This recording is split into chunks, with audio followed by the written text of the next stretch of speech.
importante y con tantos temas controvertidos en este momento.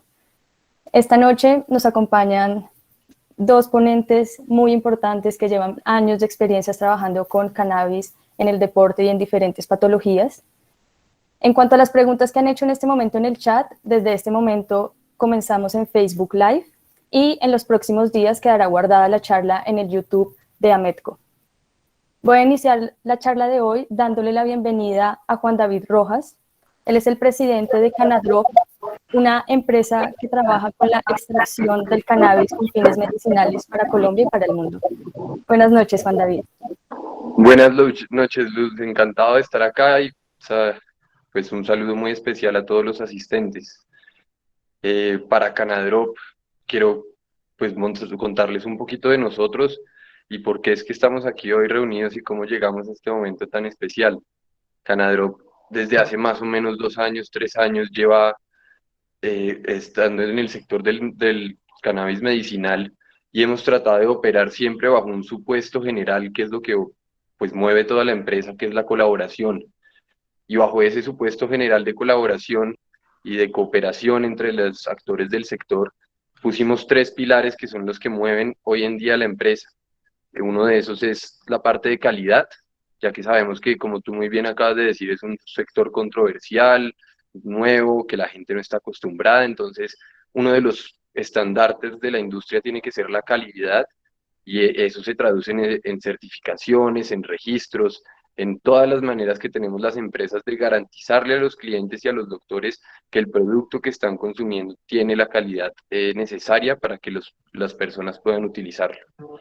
Después, el segundo pilar que siempre usamos es la investigación y gracias al equipo de investigación que formamos dentro de Canadrop es que vemos diferentes resultados, ya sean nuevos productos en el mercado o en participaciones en este tipo de webinars, pero siempre enfocados a la democratización del conocimiento y a la mejora de las prácticas generales de la industria con respecto al cannabis. Y finalmente tenemos un componente muy importante para nosotros que es el impacto social.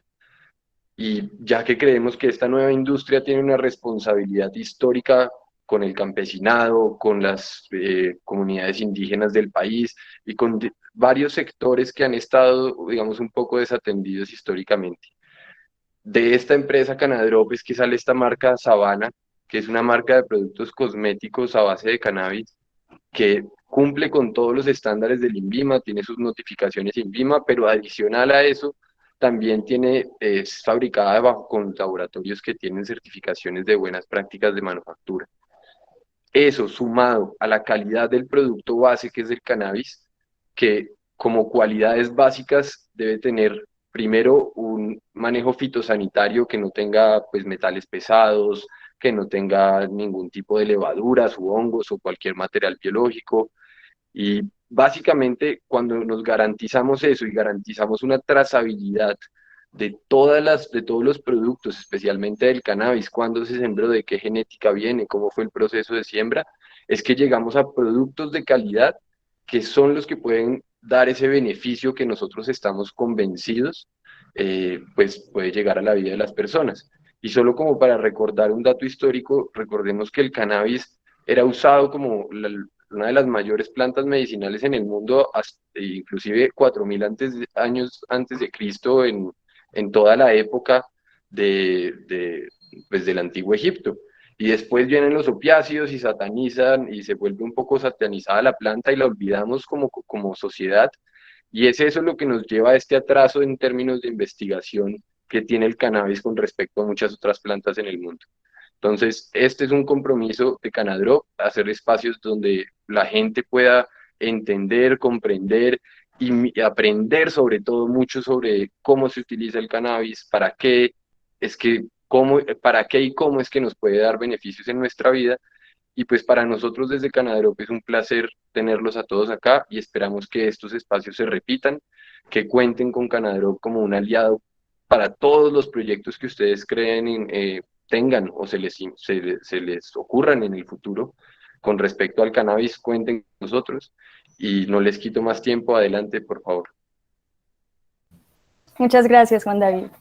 Bueno, este webinar hace parte de la puntuación del CAMEC, para nuestros colegas médicos y miembros de AMETCO, el CAMEC es el Consejo Colombiano de Acreditación y Recertificación Médica de Especialistas y Profesiones Afines. Para que todos lo tengan en cuenta, van a dentro de poco enviar el link para que todos se inscriban y puedan recibir sus certificados.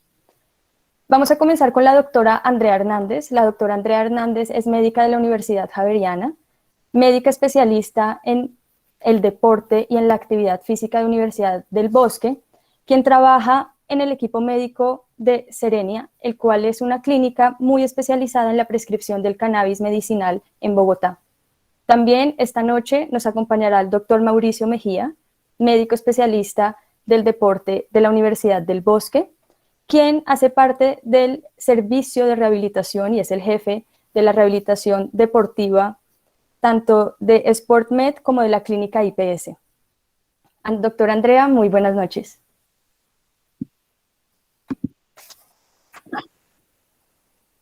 Gracias, Oscarine. Muy buenas noches a todos y a todas. Gracias por estar en este espacio. Espero que disfruten este espacio académico. Entonces voy a empezar a compartir la pantalla.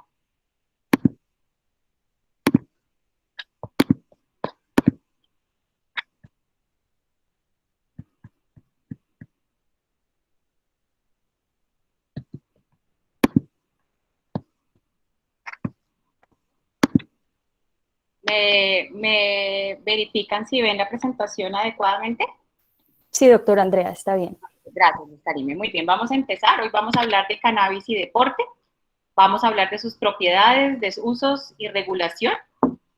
Muy bien, entonces, la primera parte va a estar a cargo pues mía y luego sigue el doctor Mauricio Mejía. Yo voy a hablarles de tres cosas importantes, que es el sistema endocannabinoide. La segunda parte va a ser cannabis y cannabinoides y vamos a terminar con la parte de cannabis medicinal. Entonces vamos a iniciar con cannabis, con el sistema endocannabinoide. El sistema endocannabinoide tiene tres componentes muy importantes que son los receptores, los cannabinoides endógenos o endocannabinoides y las enzimas de este sistema. Para hablarles un poquito y contextualizarlos por qué es importante el sistema endocannabinoide, es un sistema que pues lleva toda la vida, o sea, pues lo tenemos, todos los seres vertebrados lo tenemos, es un sistema de señalización lipídico que tiene funciones en nuestro cuerpo importantes y trata de mantener la homeostasis en general de nuestro cuerpo. Tiene un impacto importante en funciones fisiológicas y aquí les describo muchas de las funciones que tiene el sistema endocannabinoide. Entonces, es importante en la regulación del dolor, es importante en el desarrollo del sistema nervioso central, de igual forma en el desarrollo y en el desarrollo y la densidad mineral ósea, es inmunomodulador, gran parte de lo cual, porque vamos a entender, tiene implicaciones terapéuticas al igual que el dolor, influye y regula el estado emocional, regulando toda la parte de estrés, ansiedad, depresión, y es importante como modulador del ciclo sueño-vigilia. Bien, entonces para que veamos un poquito el sistema endocannabinoide, aunque lo hemos tenido siempre, no siempre se ha sabido de qué consta. Ahora les estaba hablando de receptores y de endocannabinoides, pero no siempre hemos tenido claro cuáles son estos receptores y endocannabinoides. Esta es la línea del tiempo que describe un poco cómo científicos han descubierto estos receptores y endocannabinoides. Estos tres científicos que les menciono acá, Rafael McCollum, William Devan y Lumir Janus, son científicos de la Universidad de Israel que descubrieron por primera vez el primer receptor endocannabinoide CB1 en 1988, relativamente es reciente este descubrimiento. Luego en 1992 descubrieron el primer endocannabinoide que se llama anandamide y así sucesivamente en el 1993 el segundo receptor y en 1995 el segundo endocannabinoide, y han venido descubriendo las enzimas, otros receptores importantes y otras cosas importantes en todo este sistema, pero pues no me voy a extender acá. Muy bien, empecemos a hablar de los receptores cannabinoides. Hay dos receptores principales bien descritos, que es el CB1 y el CB2. El CB1 está principalmente ubicado en el sistema nervioso central, aunque también está ubicado en adipocitos, en el tejido cardíaco, en el sistema digestivo como en el hígado, en el páncreas, en el intestino delgado y el grueso, en todo el sistema genitourinario y también en el sistema musculoesquelético, y por eso también es importante a nivel de nosotros, digamos que metiéndonos un poquito en la parte de deporte y actividad física, porque tiene receptores tanto en el músculo esquelético como en las articulaciones y la parte ósea. El segundo receptor, bien conocido y estudiado, es el CB2, que está principalmente en el sistema inmunológico, en los leucocitos vaso, y también podríamos encontrarlo en los huesos, en el hígado y en la microvía. Bueno, muy bien. Hay otros receptores no tan bien estudiados, pero que se han descrito. Aquí les señalo vemos el CB1 y el CB2, y les señalo estos dos, ¿por qué? Porque el TRBP1 es un receptor que está implicado en una señalización principalmente como mediador del dolor, entonces, que es uno de los principales usos terapéuticos que vamos a ver del cannabis, y el GPR55, que es un receptor que está implicado en la unión de los fitocannabinoides, o sea, ya la unión del cannabis como tal de la planta. Eso es lo que les tenía que decir un poco de los receptores. Ahora hablamos de los cannabinoides endógenos, que los podríamos llamar endocannabinoides también. Entonces, si ustedes se dan cuenta, aquí esta imagen yo les pongo los cannabinoides. Los cannabinoides se dividen en dos: los que tenemos nosotros en nuestro cuerpo, que son los endocannabinoides, y los cannabinoides de las plantas, que los llamamos fitocannabinoides. Entonces, enfoquémonos en los cannabinoides endógenos, y hay dos principalmente bien descritos. La anandamida, que se acopla al receptor CB1 y está principalmente en la mediación del dolor, y el segundo endocannabinoide bien descrito es el 2-araquidoniglicerol, que es el 2-AG, que se acopla tanto al receptor CB1 y CB2 y es más inmunomodulador. Hay muchas vías, realmente hay muchas vías descritas como el sistema endocannabinoide actúa, pero se cree que principalmente esta imagen es para describirle cómo es el sistema de señalización. Algunos neurotransmisores, digamos, bueno, esta es la neurona, es la unión presináptica, la sinapsis y la parte postsináptica de la neurona. Aquí está el neurotransmisores como GABA y glutamato, que se excretan y van a acoplarse a sus receptores, y estos receptores van a activar la liberación de estos dos endocannabinoides para que se acoplen ya sea al receptor CB1 o CB2 y hagan su activación dependiendo de la vía que necesiten. Ya vimos las funciones, que son moduladores del dolor, inmunomoduladoras, entre otras. Muy bien, hay unas enzimas endocannabinoides que son anabólicas y catalizadoras, ¿cierto? Entre las anabólicas están estas, la N-acetiltransferasa, fosfolipasa D, la C, la B, y las catalizadoras, la hidrolasa de ácidos grasos y la lipasa monosilglicerol. ¿Por qué estas enzimas son importantes? Porque no todo lo hacen los endocannabinoides. Los fitocannabinoides, que los vamos a ver más adelante, algunos de ellos inhiben algunas de estas enzimas catalizadoras para que los endocannabinoides estén en más altas concentraciones en el cuerpo, e inclusive también los fitocannabinoides para que te puedan tener sus acciones terapéuticas. Bien, entonces hablamos del sistema endocannabinoide. Ahora vamos a hablar del cannabis, de la química y de su composición. ¿Qué vamos a ver acá? Los fitocannabinoides, y vamos a describir cuáles son los quimotipos importantes. Vamos a ver los terpenos y los flavonoides. Entonces, el cannabis, digamos que como planta hay diferentes tipos de cannabis. Hay muchos tipos, pero hay tres tipos bien descritos, que es el cannabis sativa sativa, el cannabis sativa indica y el cannabis sativa rhudealis. Estos tipos de plantas, dependiendo de la zona que nos encontremos, hay unos que crecen más en Asia, otros más en África, otros más en Latinoamérica, pero los más estudiados han sido cannabis sativa y cannabis indica, y antiguamente los efectos del cannabis se creía que era más por si venía de la planta cannabis sativa o si venía de la planta Cannabis indica. Entonces se creía que la sátiva reducía más la ansiedad, el estrés, aunque también podría tener los efectos psicóticos o eufóricos de los que se habla del cannabis. Y se creía también que el Cannabis indica era el que generaba la relajación y que podría controlar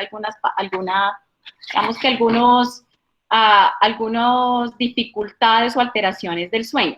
Sin embargo, con los estudios que se ha visto, ¿sí? Lo que se ha visto es que no depende si es derivado de la sátiva o de la índica, sino depende realmente de los compuestos que tenga una planta.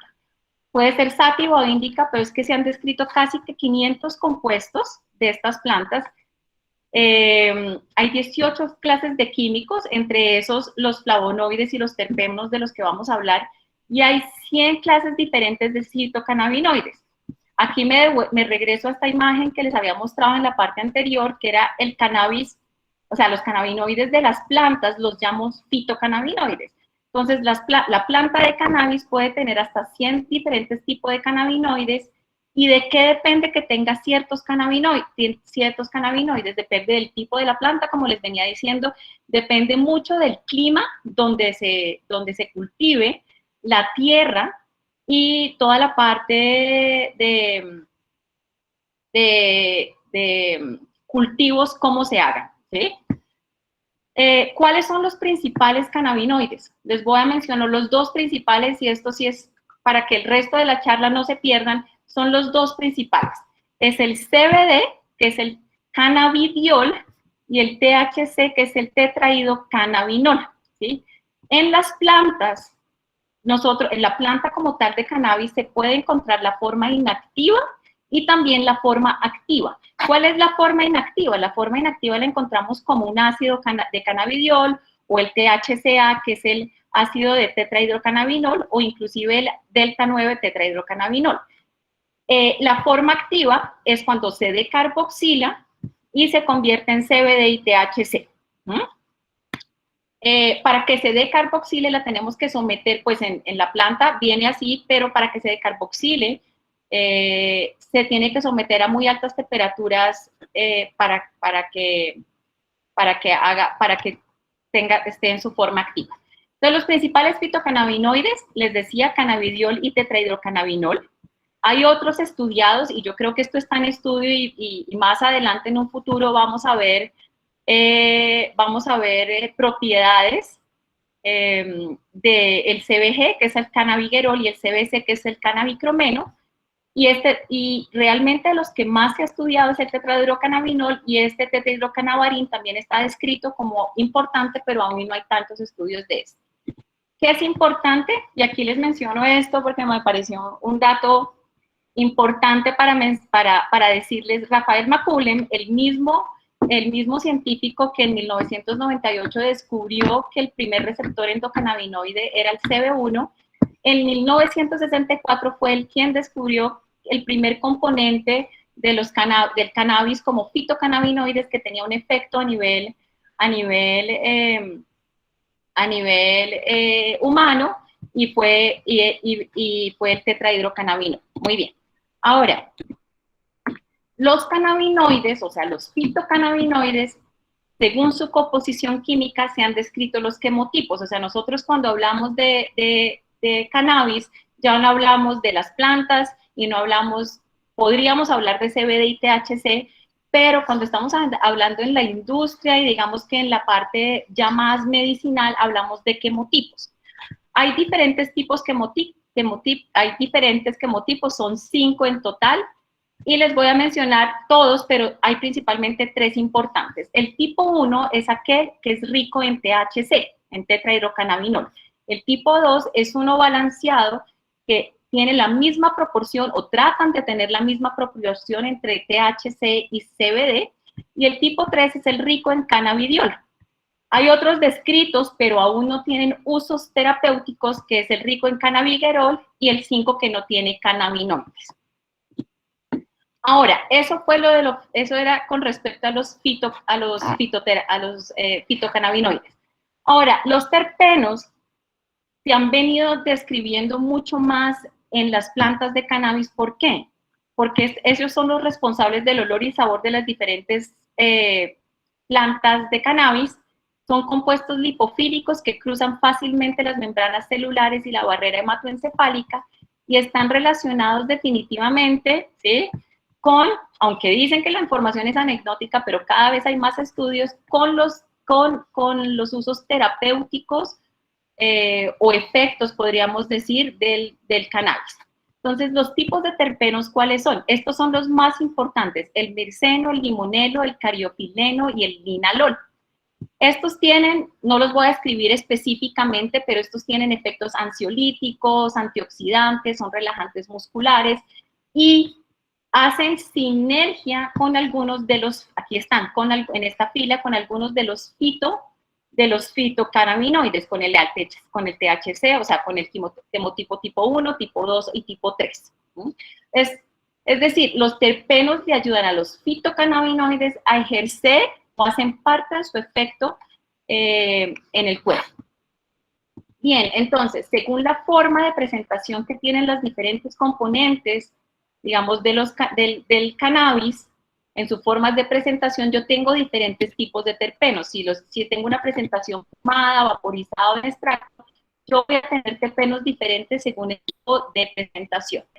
Y en los estudios, aunque digamos que sí, puede ser anecdótico, algunos estudios, como en todas las disciplinas, no están perfectamente hechos, como cuando lo hacen las industrias farmacológicas, sí se han visto sus efectos antioxidantes, ansiolíticos, son antiinflamatorios, antivirales, antibacteriales también. Muy bien.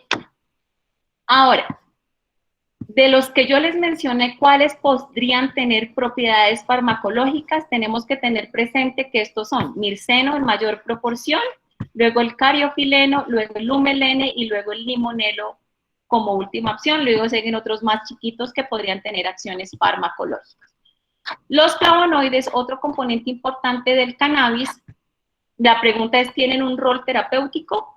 Entonces les describo, son polifenoles, ellos no solamente están en el cannabis, están en muchas plantas y en frutas y son los que les dan el color a estas plantas y frutas. Sí se han descrito mucho más consistente y no tan anecdótico las propiedades terapéuticas como antioxidantes, anticancerígenos, antivirales y antiinflamatorios. Estos son los principales que tenemos en las plantas de cannabis.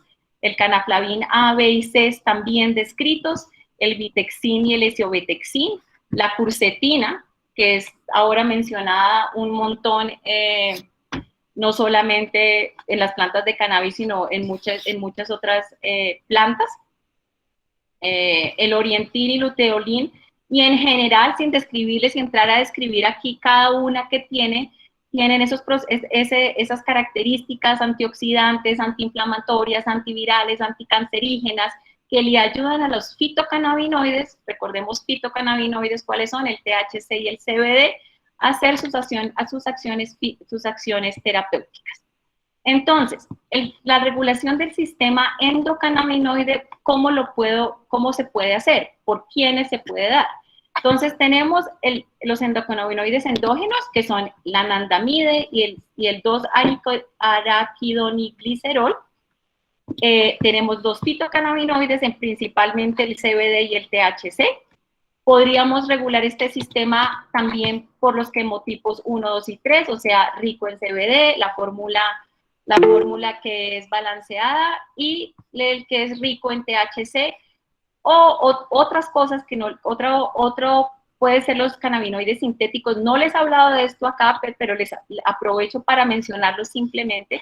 Hay casas farmacéuticas que han hecho cannabinoides sintéticos, han hecho moléculas farmacológicas mimetizando alguno de los endocannabinoides endógenos para producir los efectos. Entre esos están la nabilona, el dronabinol, el nabiximol y el epidiolex.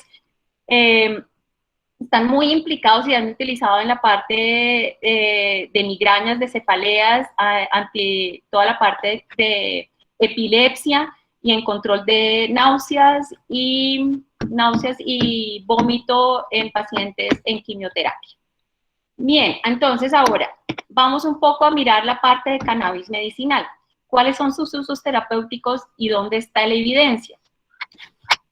La evidencia está en los artículos, por supuesto, si buscamos en PubMed cannabis, endocannabinoides, salen una cantidad de artículos con buena evidencia, regular evidencia, unos mejor que otros, y Canadá, principalmente Canadá, ha sido uno de los países pioneros en la investigación y en hacer consensos de expertos.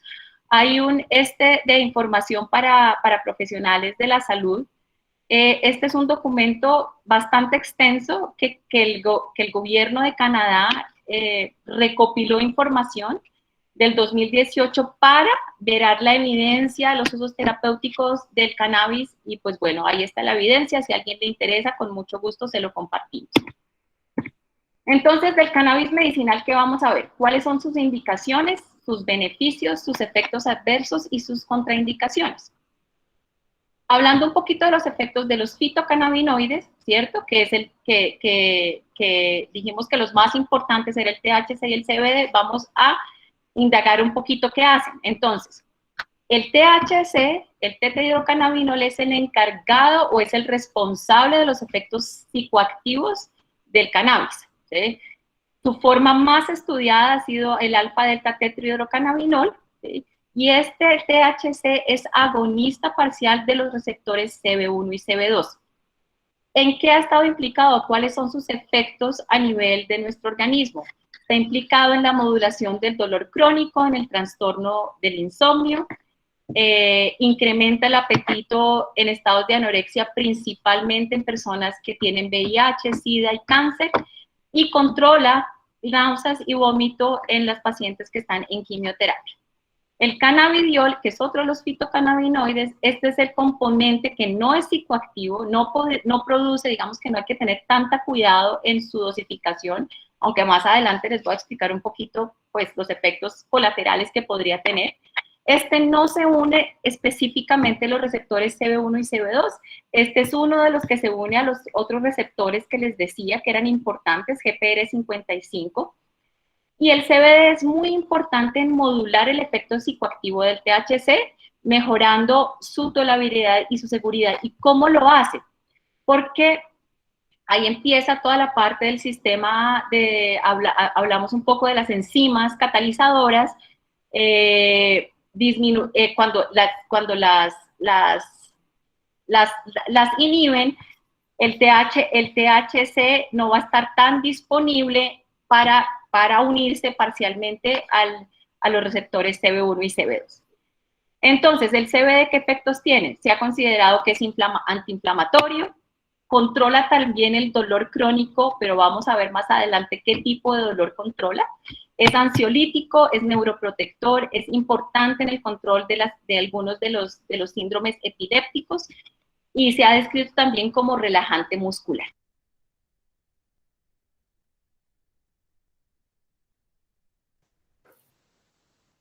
Doctora Andrea, se silenció el micrófono.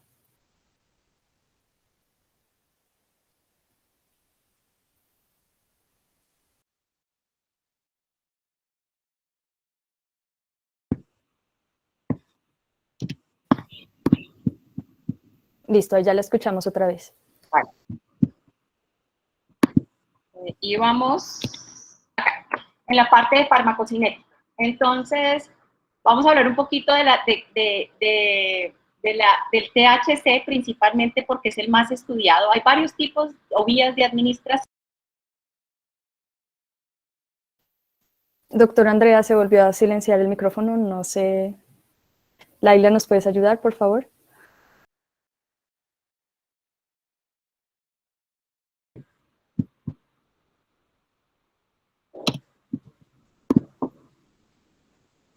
¿Me escuchas? Sí, sí, perfecto. No estoy haciendo nada. No sé qué estoy haciendo. Bueno, no voy a señalar entonces. Bueno, ¿en qué iba? En las vías de administración, que pueden ser oral, vaporizada, fumada, por vía rectal y por vía también de la dermatológica, se absorbe, ¿cierto? Y del THC, dependiendo de las concentraciones extracelulares del agua, que dependen también de muchos otros factores, como la unión a proteínas, a los depósitos de grasa que tengamos en el cuerpo, al metabolismo que principalmente es hepático y hepático de primer paso, ¿sí? Y a todo el metabolismo también renal. Dependiendo de esa concentración extracelular, vamos a tener una concentración en el sitio de acción y de acuerdo a eso vamos a tener los efectos del THC. ¿Sí? Esto no quiere decir que el CBD no funcione así, pero no está tan bien descrito cómo es su farmacocinética. ¿Sí? Ahora, voy a hablarles un poquito de las vías de administración. Están estas 4 vías principalmente, está el inhalado, que es en vaporizadores y fumado, está el oral, que está en cápsulas, en extractos, está el rectal, que es en supositorios, y está el tópico, que está en cremas, lociones y en ungüentos. ¿Por qué les pongo acá, resalto un poquito el oral y el tópico? Porque son los únicos en Colombia que están autorizados. En este momento, en Colombia no se puede usar, bueno, no está, lo usan seguramente, pero no está reglamentado usar el inhalado ni el rectal. Entonces, entre las preparaciones, el inhalado las voy a describir, me parece importante igual que las conozcan. El inhalado se usa en vaporizadores y fumado. Las concentraciones plasmáticas al inhalar el cannabis llega a la sangre y al sistema nervioso central muy rápido, en minutos. Su duración es muy corta y es muy difícil de titular. ¿Sí? Yo no puedo decir que yo doy 2 miligramos de cannabis en un vaporizador porque depende mucho de qué tanto inhale, de cuál es la temperatura, de qué tanto retenga yo digamos que el aire, las personas que fuman o vaporizan, entonces es muy difícil titular. Otros usos, los usos de estos inhalados en los países en que se puede hacer, como Estados Unidos y Canadá, lo usan para dolores agudos no controlados, ¿sí? Y en convulsiones y en estados epilépticos en que son refractarias y que son de difícil manejo. En la parte oral, que la podemos ver en cápsulas y en extractos, ¿sí? Las concentraciones plasmáticas, el pico medio de acción más o menos entre 30 minutos a 4 horas, su duración puede ser más larga. Es más fácil titularlo, si yo doy 2 miligramos, pues yo sé que di 2 miligramos, pero la biodisponibilidad de del cannabinoide va a ser muy diferente dependiendo del metabolismo del primer paso hepático que tenga la persona, depende de la dosis, depende del vehículo con el que yo esté dando la cápsula o el extracto. Es diferente si yo doy el extracto puro, a si yo doy el extracto en un vehículo de aceite, o si yo estoy dando por lo menos alguna de las cápsulas sintéticas. Es totalmente diferente y se ha descrito una disponibilidad desde el 10 al 40%, que es bastante variable. ¿Para qué uso yo la parte oral? Para condiciones crónicas, ansiedad, depresión, dolores crónicos. Muy bien, en cuanto a los tópicos, el ungüento, cremas y lociones, aquí principalmente estamos hablando del CBD. Estos compuestos no tienen THC. ¿Qué es importante tener en cuenta acá? Los cannabinoides son hidrofóbicos, o sea, todos los cannabinoides y el sistema endocannabinoide, como lo dije al principio, es un sistema lipofílico. Entonces, al ser los cannabinoides, al ser toda la piel como más hidrofóbica, va a limitar su absorción y las concentraciones plasmáticas, aunque en el sitio de acción pueden tener su acción más rápido, su concentración plasmática va a verse entre 30 y 38 horas. Y en cuanto a las preparaciones de vía rectal, las concentraciones plasmáticas llegan más rápido, entre 2 a 8 horas. Aquí está implicado el THC, no el CBD. El THC no se absorbe, entonces lo producen los supositorios como el homosuccinato de THC para que pueda absorberse. ¿Y qué es importante de acá? La biodisponibilidad es mucho mejor que en la vía oral. ¿Por qué? Porque pues nos omitimos el paso de primer paso hepático del metabolismo, entonces la biodisponibilidad es mucho mayor que en la vía oral. Entonces, ¿cuáles son los beneficios terapéuticos por síntomas? Seguramente esto es algo de lo que todos quieren saber. Entonces miramos los tres quemotipos que les describí. El rico en CBD, que es el quemotipo tipo 1, el THC y CBD, que es el balanceado, que sería el 2, y el 3, que es el rico en THC. Entonces, ¿el CBD para qué me sirve?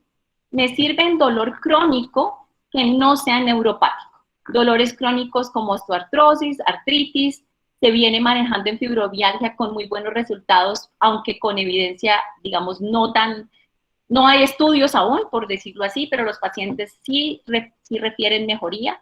En epilepsia refractaria tiene un uso terapéutico, en ansiedad, también en las enfermedades neurodegenerativas, enfermedad de Parkinson y como relajante muscular. El balanceado tiene una aplicación en dolor crónico neuropático y no neuropático, en estrés postraumático y en depresión, pero a bajas dosis.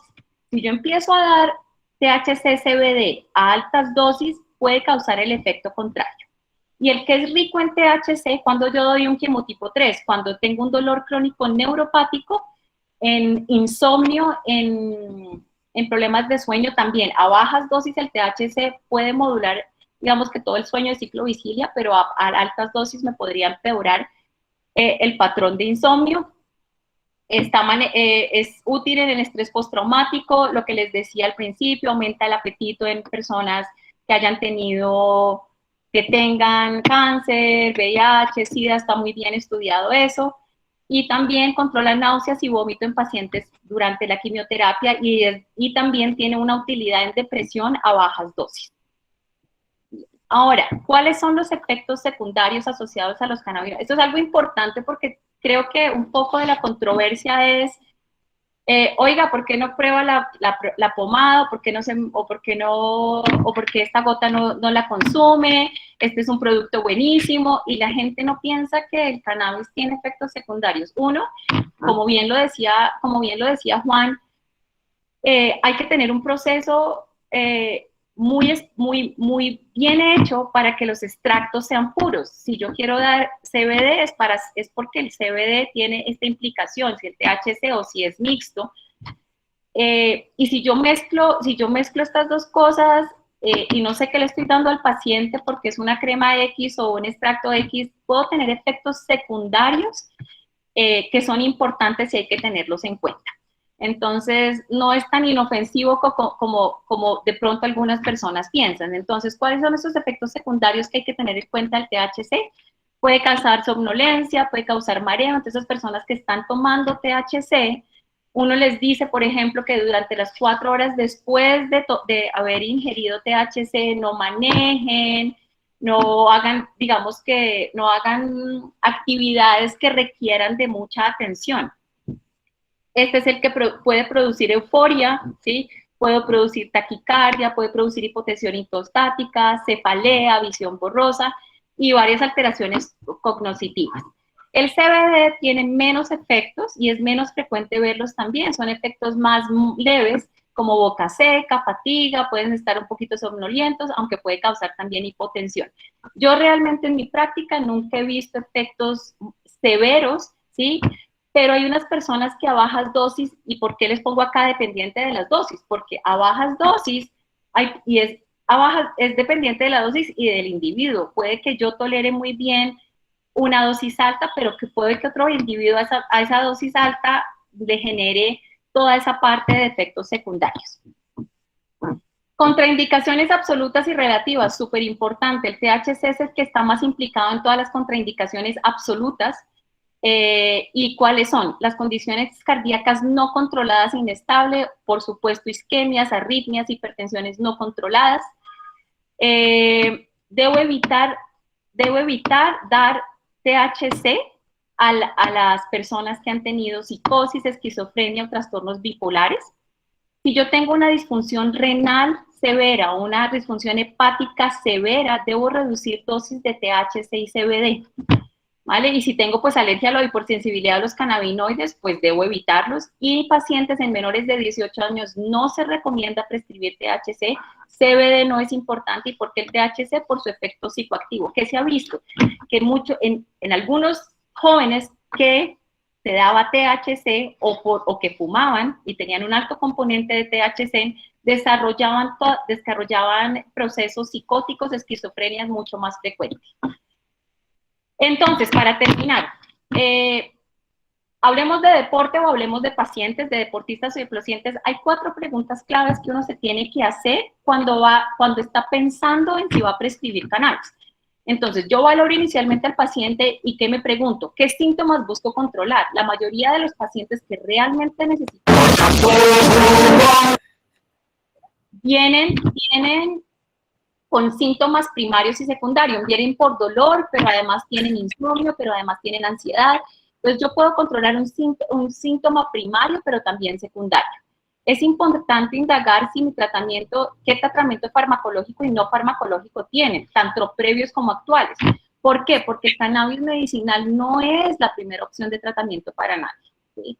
El cannabis medicinal casi que es una tercera línea de tratamiento cuando otros tratamientos farmacológicos previamente instaurados no han servido o no son suficientes para controlar la sintomatología de las personas. Hay que tener mucho cuidado con las precauciones e interacciones. Yo no les describí eso en este momento, pero hay interacciones debido a su metabolismo de primer paso hepático y tiene interacciones con medicamentos farmacológicas que tienen que tener en cuenta. Muchos de esos antiepilépticos aumentan sus concentraciones o las disminuyes y pues hay que tener también súper presentes las contraindicaciones absolutas. Es importante indagar la historia de consumo del paciente, de cannabis. No es lo mismo un paciente que es virgen en cannabis y un paciente que regularmente cannabis. Es totalmente diferente. No indagar si esta persona usa cannabis fumado, preguntas para la prescripción de cannabis, que no es solamente, oiga, venga, ay, no le sirvió esto, tome cannabis porque eso le va a servir. No es, tiene un poquito más de misterio.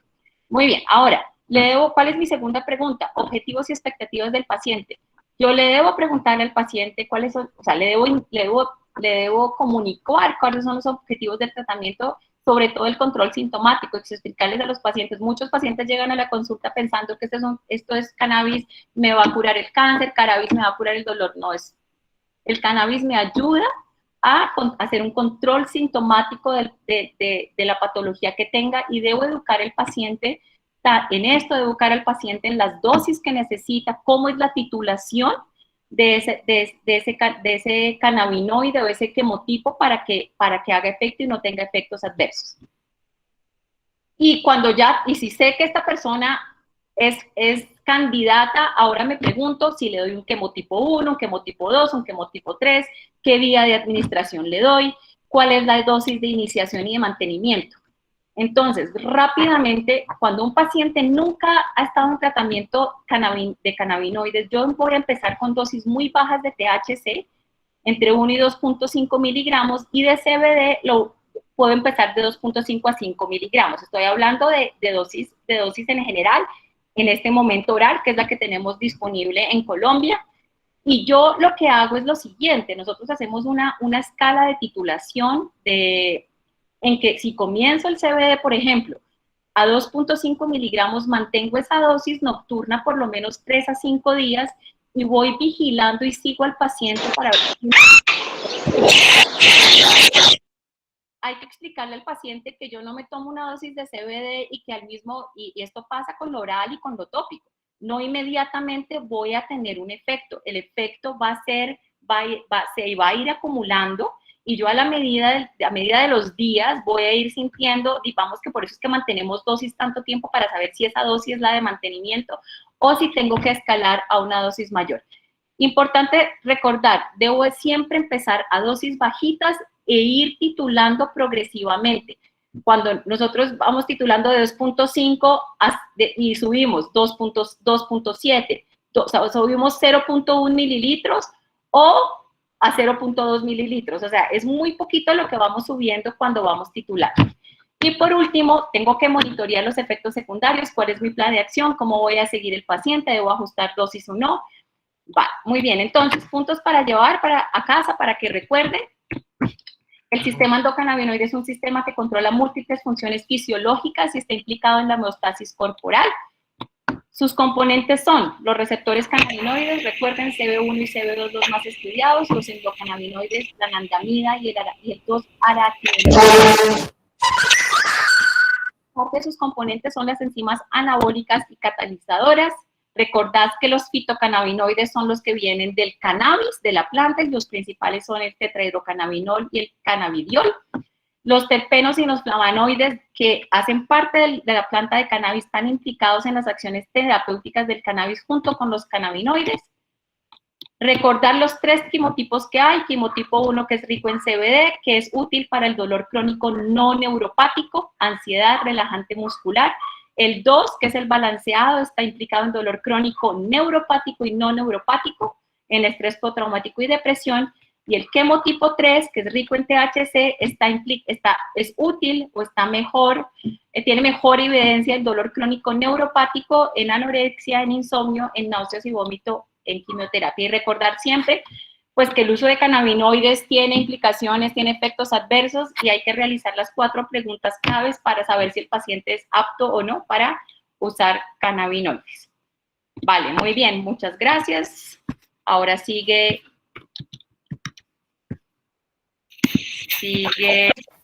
Muchas gracias, doctora Andrea.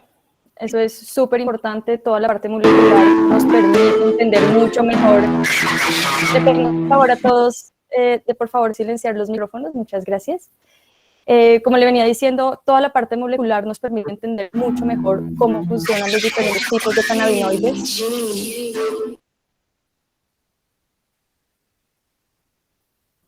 Y creo que esta parte va a ser fundamental para la presentación del doctor Mauricio, ya que con él podremos ver los diferentes efectos que hay del cannabis en el ejercicio. A continuación va el doctor Mauricio Mejía. Como les mencionaba ahorita, es médico especialista del...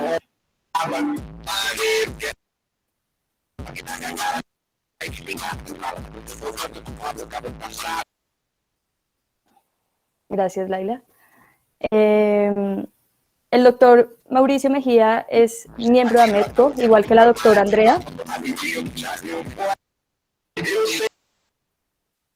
Y es el jefe del Servicio de Rehabilitación Cardiopulmonar de Clínicos IPS y del Servicio de Rehabilitación Deportiva de Sport Rehab.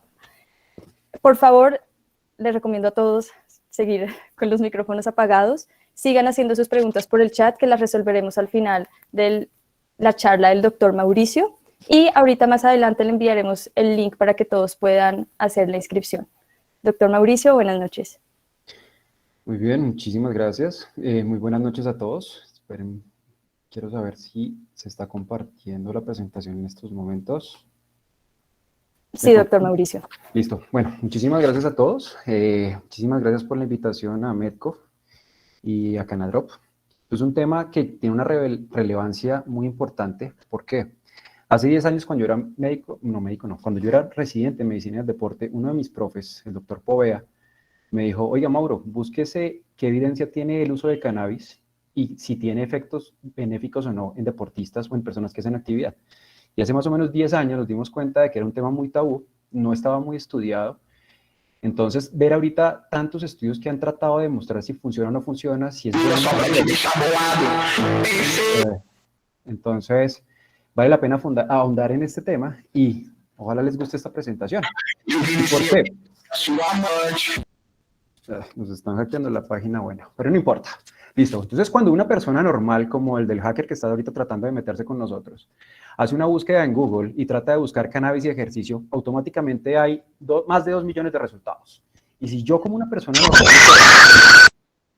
normal y corriente, quiero ver o quiero saber o quiero darme cuenta de si funciona o no funciona, pues lo primero que voy a buscar es lo que más me interesa. Eso pasa en redes sociales y pasa con Google y con cualquier otra de estas cosas. Entonces yo me puse a hacer esta búsqueda y encontré esto. Mire, quienes fuman marihuana hacen más ejercicio que los que no la fuman. Y si me pongo a leer este artículo en una revista mexicana, me sale esto. Puede interesarme que fumar marihuana te ayuda a ser menos gordo versus los que no la utilizan. Entonces yo voy a decir, oiga, entonces este muñequito levantando pesas, este hojita de cannabis, carajo, va a funcionar. Pero ¿qué dice la evidencia? Entonces, cuando hablamos de cannabis y rendimiento deportivo, los estudios vienen desde 1975. Este fue el primer estudio que se realizó para observar los efectos del consumo, sobre todo de la marihuana fumada y el performance físico. 1975, estamos hablando que esto ya era un tema como tal tabú. ¿Y cómo hicieron este estudio? Tienen 20 pacientes que son completamente sanos, tienen un efecto, hacen una comparación con 20 pacientes, lo que hacen es consumir marihuana de manera inhalada y tienen en cuenta varios parámetros. Primero, los parámetros fisiológicos, el test de fuerza muscular medido por el hand grip, la capacidad vital forzada y la capacidad física. ¿Y qué demostró este estudio en 1975? Primero, que el consumo de cannabis, sobre todo de marihuana, aumenta la frecuencia cardíaca y aumenta la tensión arterial. ¿Listo? Segundo, que cuando se compara en el test de fuerza los que consumen o no consumen, no hay ningún cambio. En la capacidad vital forzada tampoco se evidencia ningún cambio. Y en la capacidad física, es decir, para realizar ejercicio como tal, sí hay una disminución. Entonces empezó a hipotetizarse en 1975 de que ya el cannabis era ergolítico más no ergogénico. Mucho después, en 1982, en las clínicas de pediatría de sacan una conclusión y dicen que el cannabis como tal no tiene efectos ergogénicos, pero sí tiene efectos ergolíticos. ¿Por qué? Porque va a disminuir la capacidad en la máxima fuerza para realizar un ejercicio, porque aumenta la frecuencia cardíaca y porque aumenta la tensión arterial cuando se compara con personas que no lo realizan. Y tienen en cuenta solo dos estudios, el de 1975 que acabé de mencionar y uno en 1980 de unos franceses donde demostraron que había más efectos negativos que positivos cuando se utilizaba la marihuana de forma inhalada. Mucho después, en 1985, quieren demostrar el rendimiento deportivo versus los efectos agudos en el consumo de marihuana. ¿Y qué se dieron cuenta? Hacen pruebas en personas mediante un ergómetro de piernas, lo comparan con personas que no consumen y también las mismas personas que lo consumen versus cuando no lo consumen. Es decir, tienen un periodo de no consumo versus otras personas que sí lo hacen. ¿Y qué se dieron cuenta? Primero, que al consumir la marihuana de manera inhalada disminuye la duración del ejercicio. Segundo, que hay un alcance más temprano del consumo de oxígeno pico, que cuando se compara con el consumo máximo de oxígeno no hay ninguna diferencia, es que se alcanza más rápido el consumo de oxígeno pico. Sobre todo, hacen mucha referencia en que hay una respuesta taquicárdica.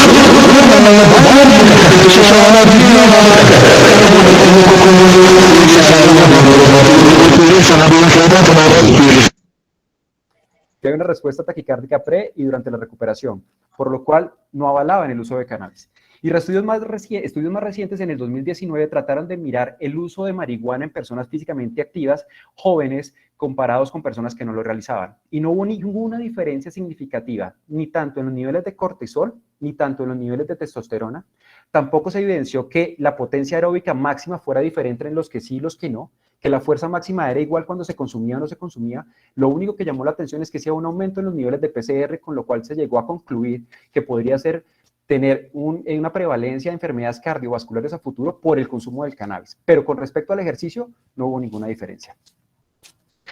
Y si nos damos cuenta, en 1900, esto fue en el 2005, perdón, se trató de demostrar por qué las personas físicamente activas consumían cannabis y para qué lo hacían. Entonces, esto fue un estudio realizado en Francia, 1858 estudiantes universitarios, se les realizó cuestionarios de percepción en el uso de cannabis, ¿y qué fue lo que demostró? Que el 66% de toda esta población usaron cannabis. Cuando hablo de cannabis estaban hablando de THC, que el 36% de esta gente o estas personas lo utilizaron fue para relajación, para estrés y para sueño, que el 24% lo hacían para placer, pero que solo un 1.8% lo utilizaban para el rendimiento deportivo. Entonces ellos sacaron una conclusión que hay una percepción indirecta para mejorar el rendimiento deportivo. ¿Por qué? Porque puede llegar a mejorar sueño, relajación y niveles de estrés en los deportistas.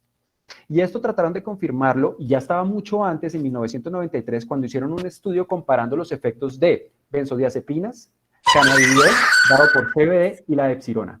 ¿Y qué fue lo que demostraron? Que cuando se comparaban los niveles de benzodiazepinas tipo diazepam versus cannabidiol, realizado en un estudio en personas que les hacían un test de simulación de estrés, es decir, 20 minutos de conferencia entre muchas personas, hacían cuestionarios previos, hacían cuestionarios posteriores, se dieron cuenta que los niveles de ansiedad disminuían por medio de cuestionarios más con el uso de CBD que con el uso de benzodiazepinas, por lo cual se concluyó que el uso de CBD podría llegar a mejorar los niveles de ansiedad cuando hay un estrés repetitivo. Entonces, en la conclusión con respecto a cannabis y rendimiento deportivo, ¿qué ha dicho la literatura? Primero, falta mayor evidencia para una conclusión definitiva. Segundo, que el manejo, está funcionando muy bien el consumo de CBD, más no de THC, con respecto al manejo del estrés, mejoría del patrón del sueño y la relajación. Y tercero, que no parece afectar el rendimiento directamente, pero sí puede llegar a afectarlo positivamente de una manera indirecta. ¿Por qué? Por lo anteriormente expuesto. Por el manejo del estrés, mejoría del patrón del sueño y de la relajación. ¿Tiene un efecto ergolítico? No, eso es lo que los estudios tienen que demostrar recientemente, pero lo que está apuntando en la actualidad es que no. Tiene más efectos beneficiosos más que un efecto que haga daño.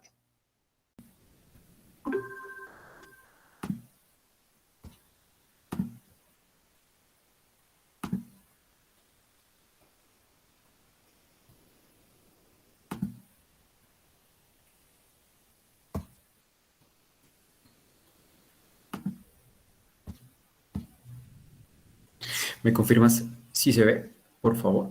Sí, se ve perfecto. Ok. Listo. Entonces, qué pena a todos por la interrupción. Sí me imaginé cuando empezó a sonar música desde el principio, Andrea, que nos iban a hackear, pero ahí estamos como las mejores sociedades científicas de Colombia, todas las han hackeado, entonces seguimos. Entonces, para retomar, habíamos dicho que con respecto a cannabis y recuperación muscular, no hay estudios específicos que evalúen CBD, tampoco THC y recuperación, pero modelos preclínicos y modelos en animales sí han demostrado que cuando se utiliza el CBD hay un aumento de la producción de citoquinas antiinflamatorias, una inhibición de la producción de citoquinas proinflamatorias y que, sobre todo, va a mejorar la fuerza después de los entrenamientos fuertes y disminuye la degeneración tisular. Y en lo que más tiene evidencia como tal el cannabis es en realidad en el manejo del dolor. Y como les estaba diciendo antes, en el 2016 se reunió un panel de 16 expertos de diferentes especialidades. Hicieron una revisión de la literatura muy juiciosa y lo que concluyeron es esto, que hay evidencia suficiente y significativa para el uso de cannabis y CBD en el manejo de dolor crónico en adultos. Todavía no hay estudios en niños. Y más aún, hacían mucha referencia en que en manejo de dolor agudo no hay evidencia de CBD. ¿Por qué? Porque no se han hecho los estudios como tal. ¿En dónde estaba evidenciado el manejo de CBD y dolor? En este tipo de dolor, neuropático, inflamatorio, central, musculoesquelético, reumatológico. Y este estudio salió después de la revisión que se hizo y me pareció muy interesante. ¿Por qué? Porque se tomó una muestra de 185 pacientes con dolor crónico. Todos ellos utilizaban opiáceos para el manejo del dolor. Y empezó a administrársele cannabis de una manera medicinal. Había un grupo THC, había otro grupo CBD. ¿Y qué fue lo que demostró? Que tanto THC como CBD podían llegar a producir un 64% de reducción en el uso de opiáceos. Además, que el 45% llegaban a presentar mejoría en la calidad de vida. Y cuando hablaban de mejoría de calidad de vida, era todos los parámetros y dolor. Y lo más importante de este estudio es que se presentaban menos efectos secundarios al comparar uso de cannabinoides versus los opiáceos. Desde este estudio, la NFL, no tanto la NBA, empezó a llamar la atención sobre que, oigan, si se va a disminuir el uso de opiáceos en manejo de dolor, nosotros tenemos traumas repetitivos y muchos traumas craneoencefálicos y todo esto, pues de pronto el cannabis ya llegará a funcionar. Pues tanto así que este año la NFL hace que el THC y el CBD no sean categorizados como una sustancia prohibida para el dopaje. Y más aún, este año están dispuestos, la NFL, que es la Liga Americana de Fútbol Americano, están dispuestos a dar hasta $1 millón para investigar el uso de cannabis en atletas, por si alguien está interesado. Pero entonces, ¿cuál es el futuro en el deporte? Ojalá no sea como esta gráfica que está toda enredada, es decir, el CBD se va a utilizar, no se va a utilizar, lo vamos a lograr, si no lo vamos a lograr. ¿Y qué es lo que ha demostrado? Lo que más nos interesa a nosotros es en este tema y en el siguiente. En el primero es el cannabis y la conmoción cerebral. Hay 2 estudios en animales y en vitro solo con CBD más no THC. ¿Y qué es lo que ha demostrado?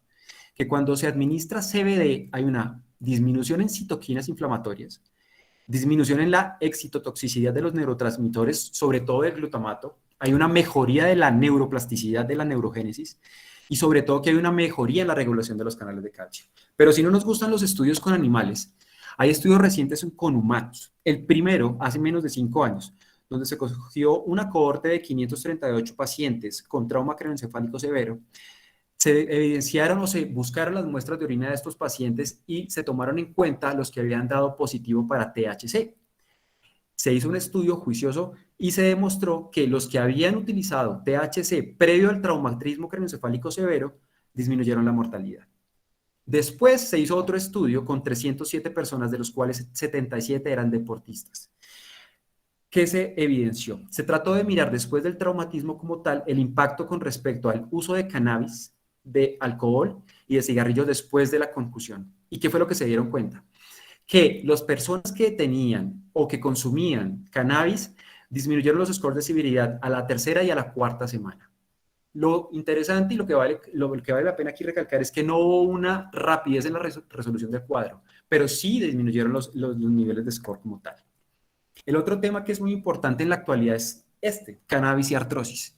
Este es un artículo que les voy a recomendar muchísimo, que se publicó en el 2019, donde se buscó una revisión para mirar si el sistema cannabinoide podría llegar a funcionar o no con respecto a la artrosis. Como dijo Andrea, nosotros tenemos receptores de CB1 y CB2 en todos lados. Lo que se ha demostrado es que tenemos CB1 y CB2 tanto en articulaciones como en cartílago, como en hueso. Entonces, el sistema endocannabinol podría llegar a ser un importante mediador en la progresión de la osteoartrosis. ¿Qué demostró este estudio? Que el CBD como tal modula la inflamación y el daño en articular. Y además que sugiere que puede llegar a presentar un efecto condroprotector de la articulación. Interesante, sí, y muchísimo, ya que hace mucho tiempo están buscando teorías, estudios para mirar si o qué llega a funcionar con respecto a la artrosis. ¿Y por qué nos interesa mucho a nosotros? Porque recuerda que nosotros no solo vemos personas adolescentes, sino adultos mayores con cambios de artropatía en todas las articulaciones. Entonces, de pronto, Cannabito puede llegar a tener razón, pero ¿y la regulación qué nos va a decir? Con respecto a la regulación, el uso de cannabis, ¿cuál es? Nosotros nos vamos a basar en la regulación que tiene la WADA, que es la Agencia Mundial Antidopaje. ¿Y qué es lo que nos dice al año 2021? Todas las sustancias prohibidas en la clase son sustancias específicas. Sustancias de abuso en esta sección es el THC, el tetahidrocannabinol. ¿Y qué dice? Que todos los cannabinoides naturales y sintéticos están prohibidos. El cannabis, tanto hashish como marihuana y productos de cannabis. El THC naturales y sintéticos y cannabinoides sintéticos que imitan los efectos de la THC. ¿Qué es lo importante de todo esto? Que el THC como tal está prohibido solo en competencia, más no fuera de ella.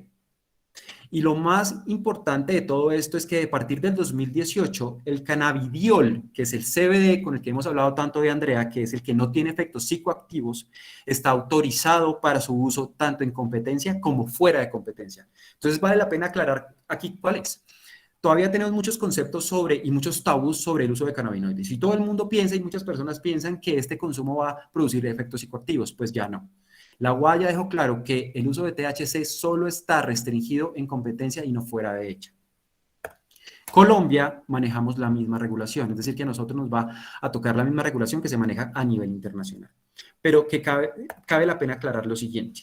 Con respecto a la regulación, es muy diferente la regulación que nosotros vamos a manejar en Colombia con respecto a Estados Unidos. ¿Por qué? Porque recuerden que en Estados Unidos hay muchos estados que ya tienen como tal autorizado y es legal el uso de cannabis, tanto CBD como THC. Entonces, en esta tabla lo que tratamos de demostrar es en cuáles ligas está autorizado y cuáles está vetado. Tanto la NFL, que es la Liga de Fútbol Americano de Estados Unidos, la Major League of Baseball, que es la de béisbol de Estados Unidos, y la de hockey, sacaron el cannabis, al THC, de la lista de sustancias prohibidas. Por ende, el CBD está autorizado para utilizar. La NSA, que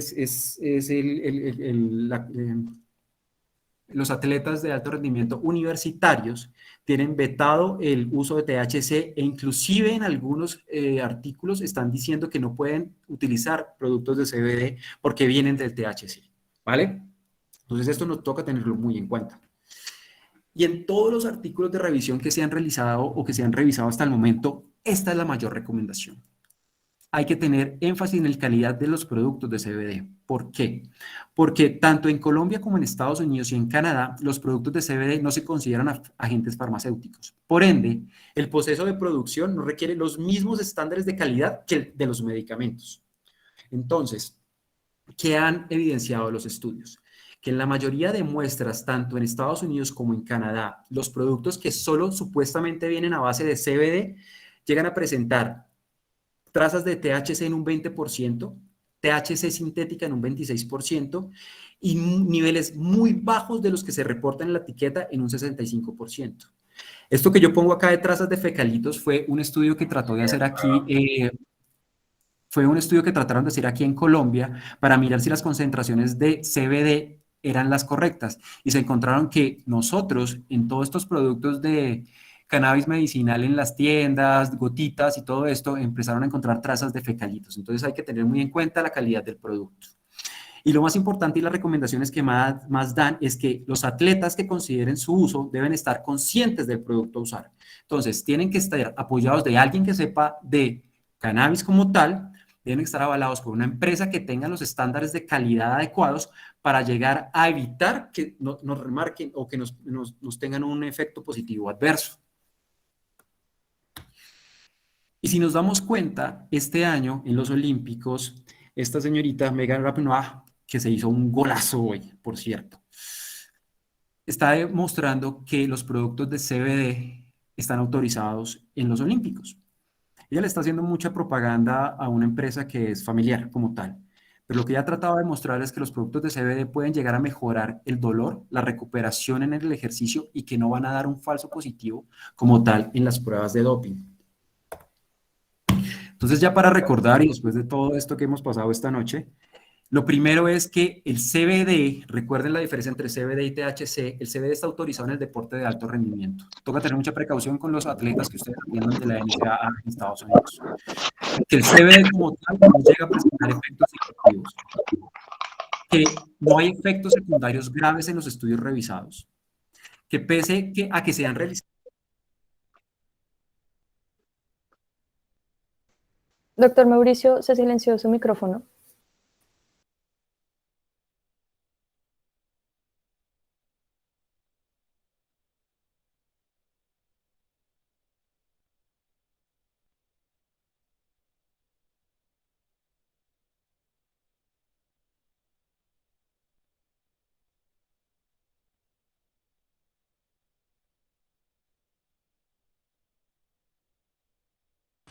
Está silenciado. Doctor Mauricio, en la parte de abajo, en los indicadores que salen abajo. Sí, abajo de la barra que dice cómo dejar de compartir y ocultar. Ok, es que no se estaba dejando activar. ¿Ahí me escuchan? Perfecto. Sí, señor. Ok, listo. Entonces ya para terminar.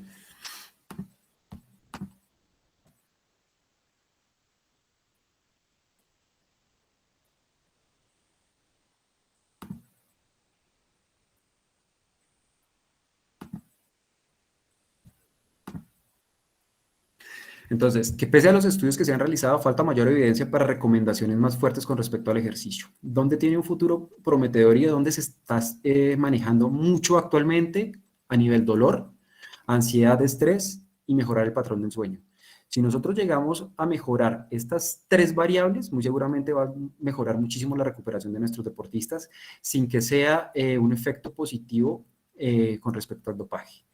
Lo otro que hay que tener en cuenta es la calidad de los productos a utilizar, las concentraciones, que lo ideal es que esté dentro de un 3 a un 5%, por lo general todas las concentraciones de CBD van a funcionar, pero lo que más tiene evidencia es entre el 3 al 5% de CBD, y algo que ya había dicho André es el efecto en cada persona. No es lo mismo una persona que le puede llegar a funcionar cualquier medicamento, sustancia, gel, crema en 72 horas, a otro que le puede llegar a funcionar en 5 días. Después de todo esto, muchísimas gracias a Canadrop y a Medco por la invitación. Espero que haya quedado algo claro de lo que se trató de decir, sobre todo que es un tema que es interesante, supremamente importante, que tiene muchísimo futuro, tanto para nosotros en Colombia como para a nivel internacional. Doctor Cerrato, me encantó verlo por ahí. Muchísimas gracias. Muchas gracias, doctor Mauricio y doctor Andrea. Vamos ahora a pasar a la sesión de preguntas. Voy a leer varias de las preguntas que estuvieron en el otro link y complemento con las que han escrito en el link ahorita. Esta es para la doctora Andrea. ¿Por qué el THC no está en la presentación tópica, ¿es porque no se absorbe o qué es lo que sucede?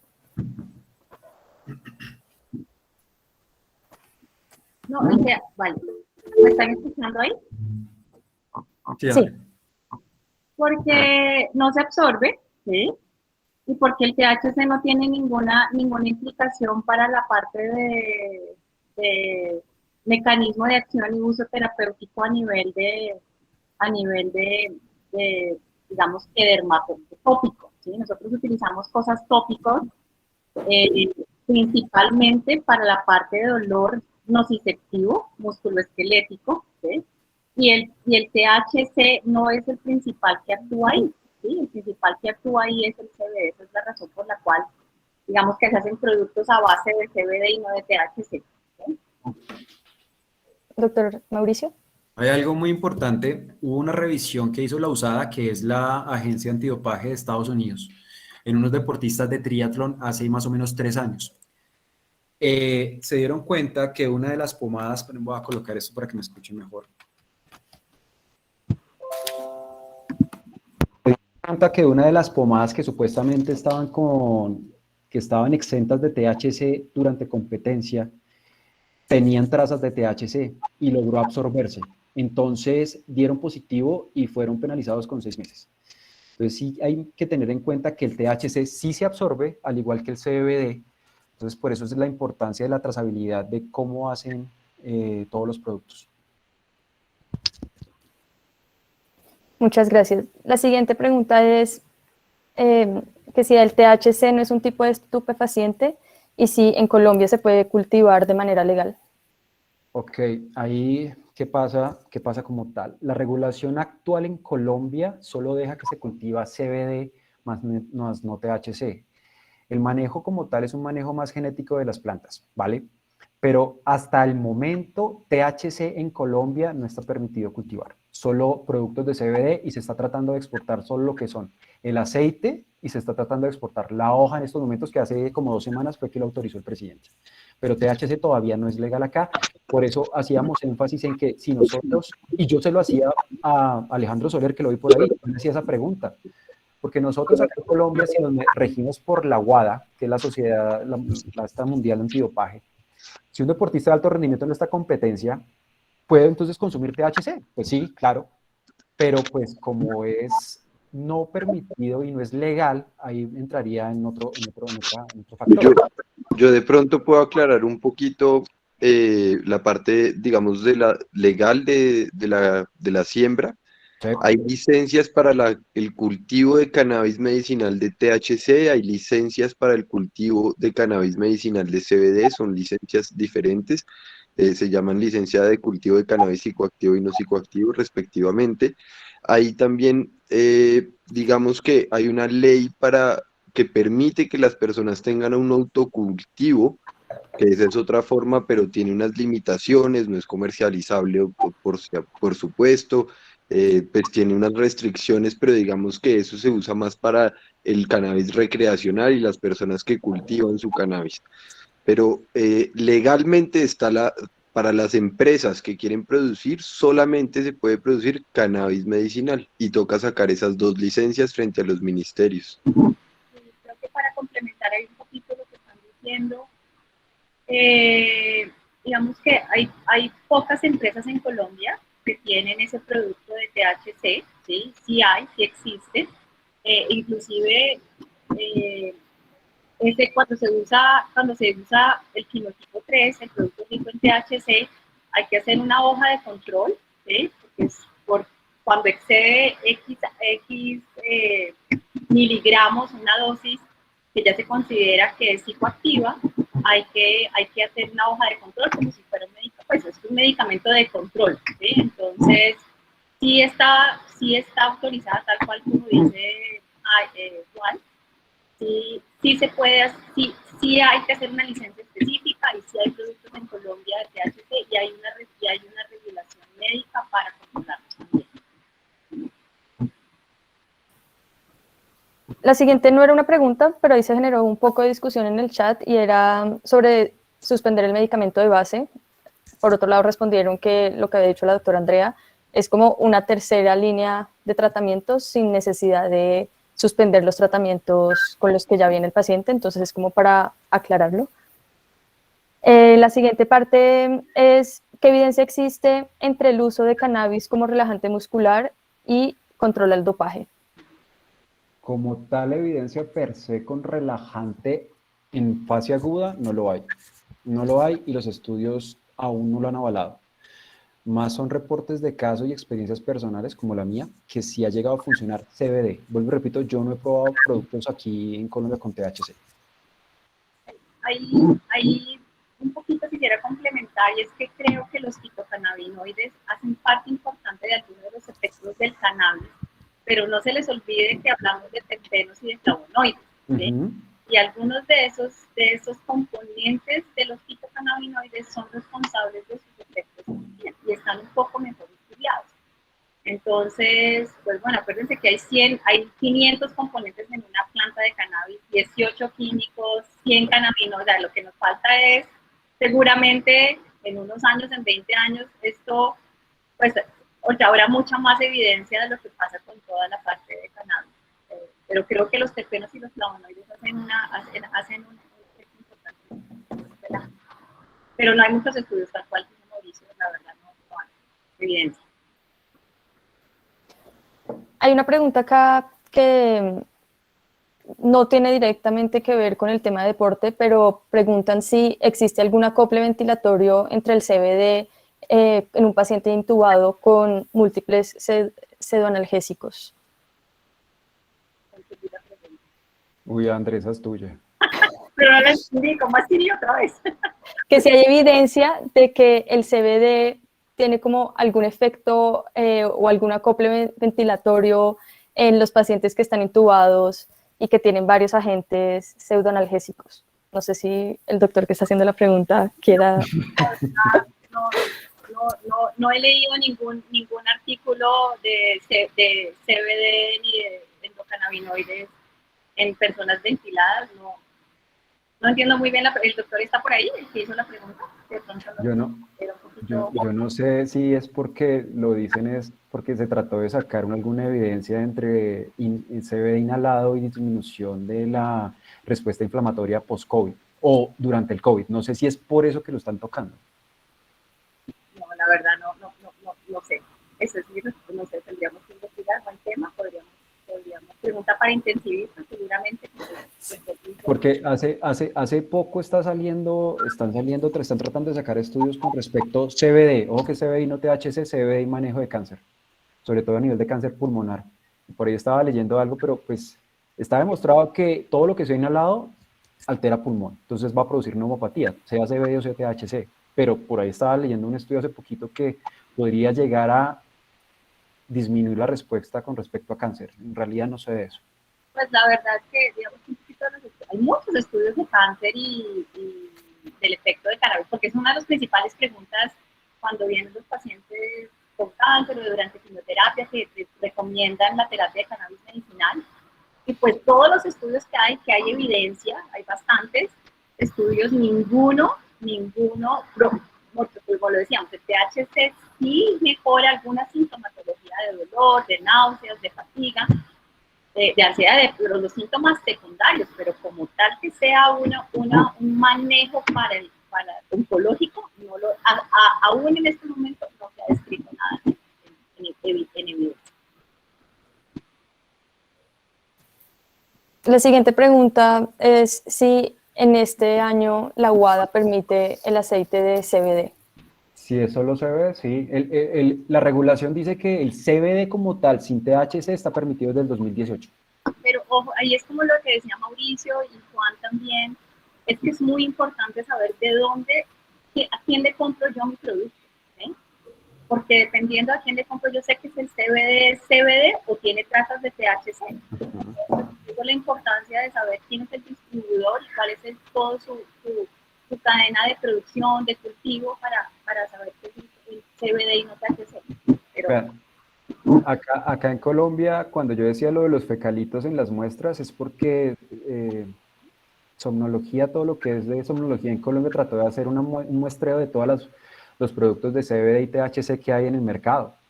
y se encontraron en que muchos de los productos tenían fecalitos de perro, gato y de todo. Entonces, Era vale todo. la pena tener en cuenta eso. Yes. Ujú. Alguien preguntó en el chat, acabo de ver que si se pueden usar tomatoides. Sí, claro, o sea, se pueden usar, pero hay que ir mirando, hay un poco te responde que sí se pueden usar, no está contraindicado. Lo que es importante es ir titulando de a poco, ¿sí? Para ver, para mirar que no tengas efectos secundarios, ¿sí? Pero se puede usar sin problema. André, yo sí te voy a hacer una pregunta, porque la evidencia, hasta donde yo la revisé, no lo ha avalado mucho. En tu experiencia como tal, CBD o THC, no sé, con fibromialgia. Yo podría decir de los casos que yo he tenido y en la clínica hemos tenido, no sé, no hay estadística, estamos haciendo esa estadística en este momento, pero hay personas que les va muy bien y hay personas que no responden, hay personas que responden, otras personas que no responden, ¿sí? ¿A qué se debe? No lo sabemos, pero hay personas que responden muy bien y otras que realmente no responden al dolor. Pero ahí hay una cosa importante, y acuérdense que las preguntas era cuál es mi dolor, cuál es mi síntoma primario que quiero controlar, y cuál es mi síntoma secundario. Puede que el dolor como tal no mejore tanto, ¿sí? En una escala de 1 a 10, pero sí mejora la parte depresiva, la parte de ánimo, la parte de insomnio, ¿sí? Entonces el síntoma secundario puede que sí mejore. Entonces estamos, digamos, un poco mirar si el síntoma secundario mejora de pronto, pues les mejora la calidad de vida, aunque el dolor como tal no requieran mucha mejoría, pero indirectamente tal vez sí. Yo mejoro, como tú decías, sueño, yo mejoro mi apetito, si mejoro mi ánimo indirectamente, pues me mejora el dolor también. Pero es típicamente con el dolor, en las escalas de dolor, mejoran algunas cosas. Pero es muy mala la evidencia que hay. Muy mala y muy poca. Ok. Hay otra pregunta por acá y es que si el CBD puede llegar a ser tan relajante que se puedan esconder posibles lesiones.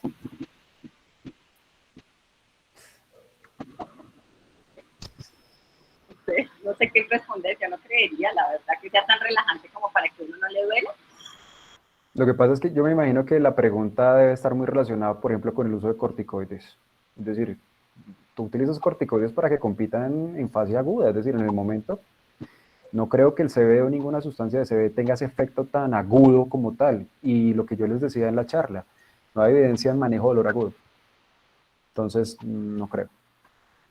Aquí hay una pregunta que vi, aquí hay alguna pregunta que vi que puede potenciar el efecto de presión del sistema nervioso central, que me parece importante con el uso concomitante con el social.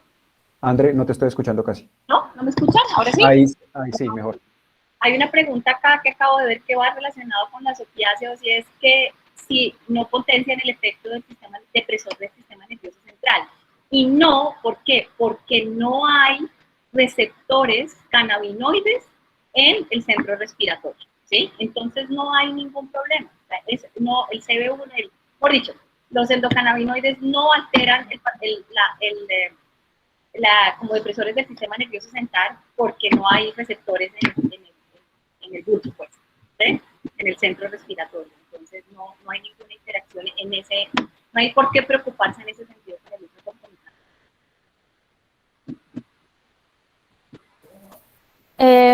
Para el manejo de la ansiedad, ¿qué evidencia hay? ¿Cómo se recomienda?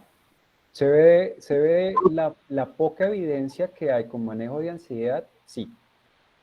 Es más, una de las razones por la cual utilizan los deportistas en Estados Unidos, los de la NSAA, es para eso, manejo de estrés, ansiedad. Y lo que más ha llamado la atención es que la gran mayoría de los que usan tanto CBD como THC en la NSAA es por ese motivo, disminución de ansiedad, estrés y mejoría del dolor, más no porque piensan que le va a ayudar en la fase aguda del rendimiento deportivo.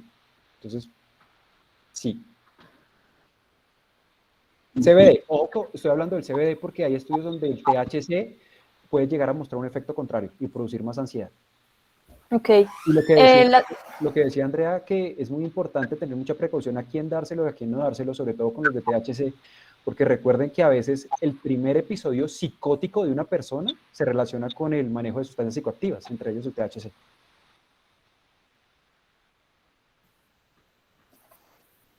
Otra pregunta, durante la temporada deportiva, ¿en qué momento es recomendable utilizarlo durante el día, la noche y si hay efectos en la recuperación? Como tal, no hay una normatividad ni una formulación que no lo diga. ¿Por qué? Porque es que, recuerde que estamos hablando de hace más o menos 3 años donde se autorizó el uso de CBD en todo, tanto cremas, geles, gotas e inhalado. Entonces, no se tiene como tal un checklist de cuándo se debe utilizar. Entonces, una de las recomendaciones más que todo con manejo de ansiedad y todo eso, pero que haya algo ya justificado, no.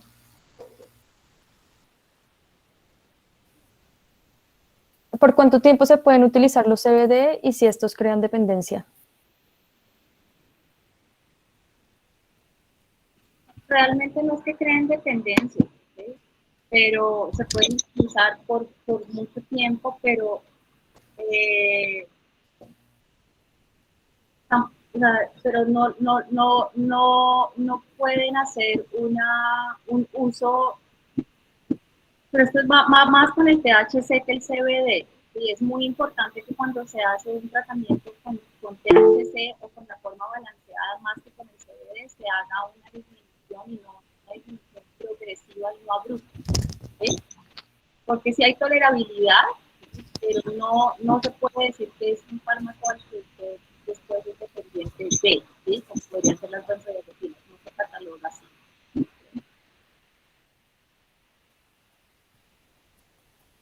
¿Conocen si el CBD tiene algún efecto en el dolor por herpes zóster? El CBD, acuérdense de los quimotipos, el quimotipo 1, 2 y 3. El quimotipo 1 es el típico CBD. El CBD es útil en dolor no neuropático. O sea, el nociceptivo, el tejido muscular, el articular, osteoartrosis, ese tipo de inflamación. Si yo quiero controlar una neuropatía post-estética, debo usar el THC. O la fórmula mixta o la balanceada que puede ayudarme al THC y el CBD. Sí, pero el CBD no le va a hacer nada. Okay. ¿Cuál es su opinión sobre los vaporizadores de CBD luego de hacer ejercicio y si estos pueden tener efectos a nivel respiratorio?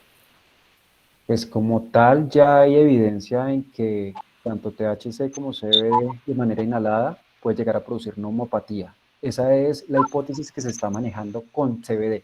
Con THC ya hay estudios a largo plazo de neumopatía menos intensa que cuando lo comparan con la nicotina o los cigarrillos, pero sí ya hay estudios que han dicho que el que consume ese THC como tal inhalado va a presentar neumopatía. Y por fisiología ya nos damos cuenta de que todo lo que está inhalado va a producir alteración a nivel de los alveolos.